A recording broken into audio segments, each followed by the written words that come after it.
Olá pessoal, mais uma vez aqui, professor João. Vamos iniciar aqui, vamos começar a conhecer a ferramenta. O que é ChatGPT e como ele pode apoiar a educação? Bem, quero iniciar falando que aqui, até mesmo com o celular, como eu estou gravando aqui, no celular, estou mostrando aqui um celular, uma pessoa na imagem conversando com o aplicativo. Então, essa conversa com o aplicativo, ela já traz mais ou menos o que vai acontecer. Você vai conversar diretamente com o chat e ele vai dar sugestões a partir do que você fala para ele. Então, a máquina, ela é apenas um ajudante. Ela vai estar produzindo aquilo que você estiver pedindo para ele. Tem uma forma correta para pedir. Nós chamamos de engenharia de prompts ou criação de prompts específicos para cada tarefa, para cada produção específica que você quer que essa máquina, que esse chat, ele te responda, que ele traga para você, que ele produza. Então ele vai produzir como se fosse um auxiliar, um ajudante. O ChatGPT é uma inteligência artificial conversacional que responde perguntas, cria textos, atividades e sugestões educativas, pode gerar exercícios adaptados, histórias, jogos educativos e materiais multimodais. Quais são os benefícios de uso dessa ferramenta? Economia de tempo. O professor ele é muito ocupado, o tempo dele é curto, principalmente das professoras, né? Que muitas vezes acumulam funções, né? E aí precisam de fato dessa ferramenta para impulsionar, para dar maior velocidade na produção de materiais acessíveis para os seus estudantes. Economia de tempo, né?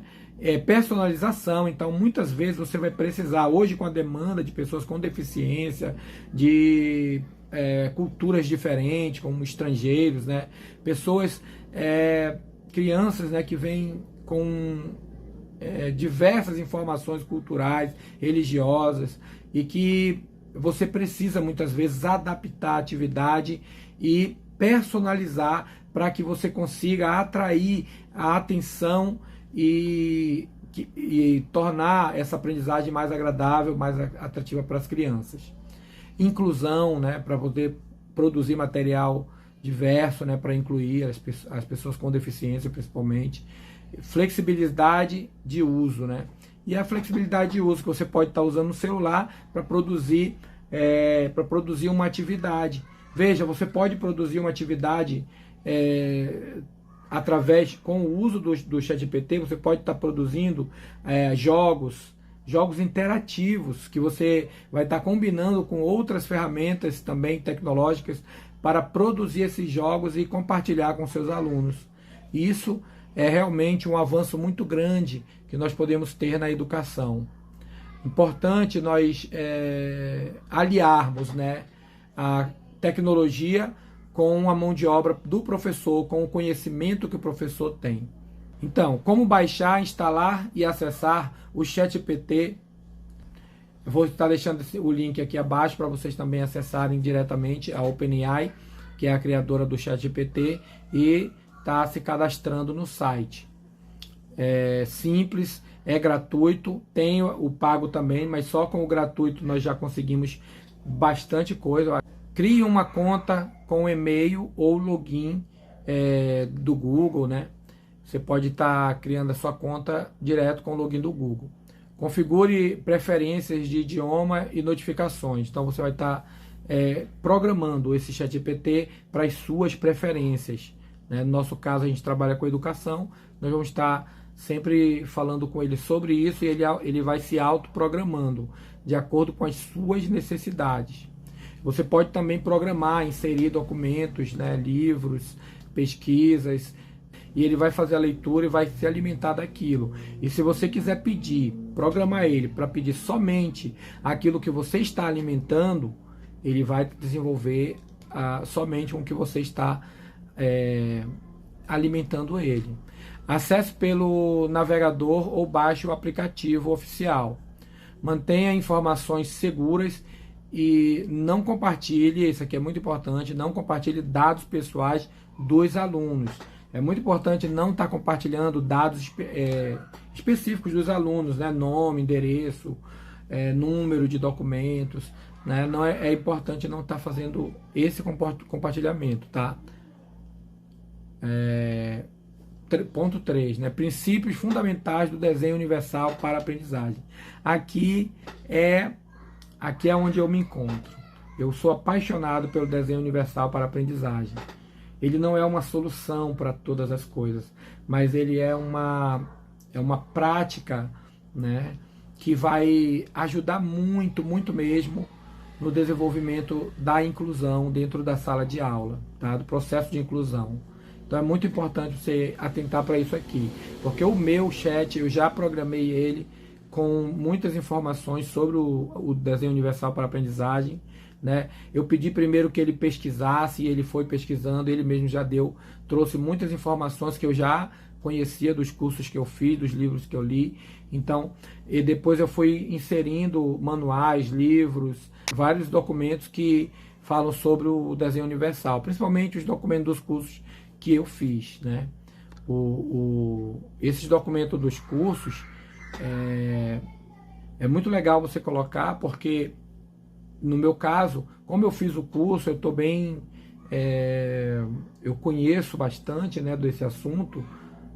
Então, quando eu peço para essa ferramenta, ela criar, por exemplo, uma atividade com os princípios do DUA, os 3 princípios fundamentais do DUA, e eu faço a leitura do plano de aula, por exemplo, que eu posso também estar pedindo para ele produzir um plano de aula, um passo a passo para eu estar desenvolvendo na sala de aula, e ele traz dentro do princípio do DUA, ele vai trazer com essas ferramentas que a gente vai aprender agora, tá? Então, o DUA propõe que o ensino seja acessível a todos os alunos, considerando esses 3 princípios: múltiplas formas de representação. E o que são essas formas de representação? O que é isso, né? Apresentar informações de formas diversas, como visual, auditiva e textual. Veja, também sinestésico, né? Por que não sinestésico? Não coloquei aqui, mas é importante que a criança ela tenha um contato com material concreto. Isso é muito importante, principalmente na educação especial. Nós trabalhamos muito com material concreto, com o lúdico, né? Então, aqui a gente vai estar produzindo um plano de aula e os materiais acessíveis para crianças que entendem através da visão. Então, eu posso estar apresentando aí um vídeo, posso estar gesticulando, posso estar mostrando imagens, né, ao mesmo tempo que eu estou falando, porque eu estou trabalhando também o canal de percepção auditivo da criança. Então ele vai estar aprendendo ao ouvir e ao ver a imagem que eu estou manuseando, né, que é o que eu estou falando e estou mostrando para ele, ou o vídeo que eu estou passando também. Ou eu posso até tirar um pequeno intervalo para assistir um vídeo, um mini vídeo, explicando o conteúdo, e depois eu posso estar explicando de forma bem ilustrativa para as crianças também verem, né? E o textual é a escrita, porque tem criança que só aprende mesmo escrevendo, então ela precisa escrever, então ela pode escrever também, tá? Então essa é a forma como nós, professores, vamos apresentar o conteúdo, a aula, né? Como que nós vamos disponibilizar a aula para o acesso das crianças. Pode ser através de um jogo também, nós podemos criar jogos, através de outros aplicativos, como eu falei aqui, né? Nós podemos estar criando esses jogos lá no WordWall, por exemplo. WordWall você cria jogos, no Canva agora nós temos a possibilidade de criar jogos, né? Jogos interativos, onde a criança vai poder estar desenvolvendo a aprendizagem, respondendo questionários, ou até mesmo arrastando e fazendo pareamento de figuras, né? Onde ela vai estar desenvolvendo a aprendizagem, né? E o segundo princípio do desenho universal para a aprendizagem são múltiplas formas de ação e expressão. O que é isso? É como a criança, ou aprendiz, o estudante, o aluno, como que ele vai apresentar aquilo que ele aprendeu, certo? Então, nós precisamos permitir que alunos respondam ou participem de diferentes maneiras, né? Aí a gente vai entrar de novo no conceito das múltiplas, dos canais de percepção, né? Tem aluno que vai preferir fazer um vídeo, tem aluno que vai preferir falar, chega lá, não, eu quero falar um pouco sobre o tema, e ele vai discorrer, desenvolver aquele tema, o que ele aprendeu. Olha, professor, eu entendi isso, eu aprendi assim, assado. E aí nós vamos entender que aquele aluno realmente ele aprendeu. Tem aluno que vai ter facilidade em escrever e vai escrever um texto muito bonito, né? Tem aluno que vai dizer, não, eu quero fazer uma peça de teatro, então ele vai ser mais visual, né, mais sinestésico, né, para poder desenvolver essa atividade. Tem aluno que vai ser mais, vai querer desenvolver, por exemplo, uma apresentação teatral, né, vai querer fazer uma dança, então ele vai desenvolver de forma mais sinestésica, né, mais de movimento corporal, e vai estar apresentando através também da oratória, falando nessa peça sobre o tema, não é? Criar um vídeo, gravar um áudio, fazer um podcast, né? Fazer uma entrevista. Então são várias formas que a criança vai poder apresentar esse trabalho. E também simplesmente fazer um texto, responder um questionário. Tem criança que vai preferir fazer que respondendo um questionário, não é? Por que não? Então, múltiplas formas de ação e expressão. E múltiplas formas de engajamento. Aqui a questão é motivar os alunos, né? Como motivar? Com atividades personalizadas e significativas. Então nós temos ferramentas tecnológicas que vão poder nos ajudar, nos auxiliar. E o ChatGPT, na produção de prompts, na produção de material, na produção na organização de todo esse processo de ensino, ele vai estar nos ajudando também. Mas como que ele vai fazer isso? Ele é apenas uma máquina, ele é apenas um chat? Respondendo nossas perguntas. O humano por trás da máquina. Então, a máquina é apenas um ajudante. O chat é apenas um apoio, é um ajudante. Ele produz o que você pede para ele produzir.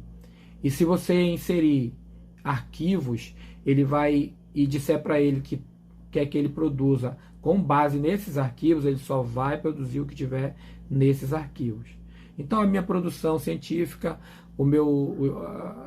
todos os documentos que eu produzi até hoje, todas as atividades que eu criei, eu posso colocar lá dentro do ChatGPT e solicitar que ele utilize essas atividades. Eu posso pegar uma atividade já pronta, eu tenho uma atividade lá, um questionário, por exemplo, e eu quero que o ChatGPT transforme em um jogo.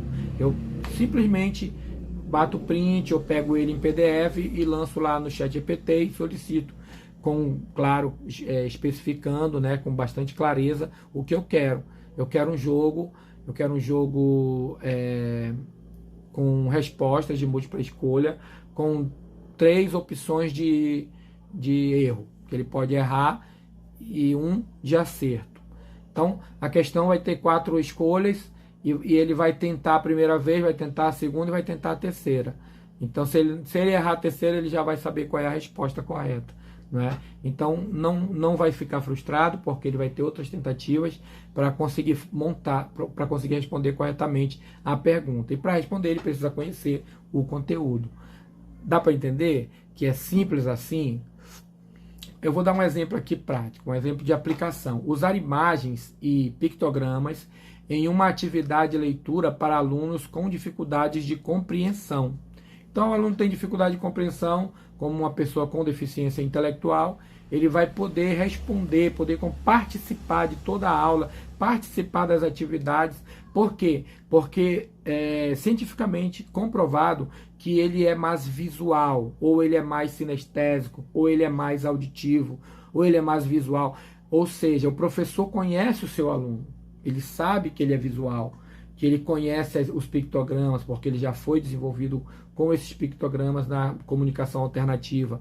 Então ele pode estar utilizando os pictogramas para entender e compreender, por exemplo, um enunciado de questão e trazer uma resposta que pode ser oral, pode ser através de um desenho, pode ser através de um vídeo, pode ser através de um áudio, pode ser através de uma apresentação com cartaz, não é? Então, o que é mais importante? Que ele entenda o que está sendo solicitado. E aí ele consiga também ter múltiplas formas de expressão, de ação e expressão, para que ele possa desenvolver essa atividade e entregar para o professor. Isso é o que me ganhou, realmente, me conquistou no desenho universal para aprendizagem. Tá? No próximo vídeo nós vamos falar um pouquinho sobre criando atividades adaptadas com ChatGPT. Então aqui nós já vamos criar algumas atividades. E aí eu vou estar abrindo o chat e vou estar mostrando para vocês como criar essas atividades. Vocês vão ver na prática o chat criando atividades com pictogramas, diversas atividades que eu vou estar compartilhando com vocês aqui. Depois a gente vai estar compilando esse material, colocando links ou dentro de um e-book, e também vou compartilhar com vocês esse material, tá? Para que vocês possam utilizar também na medida do possível. Mas o mais importante aqui é que vocês vão aprender a produzir os seus próprios prompts e os seus próprios materiais. É isso aí, até a próxima.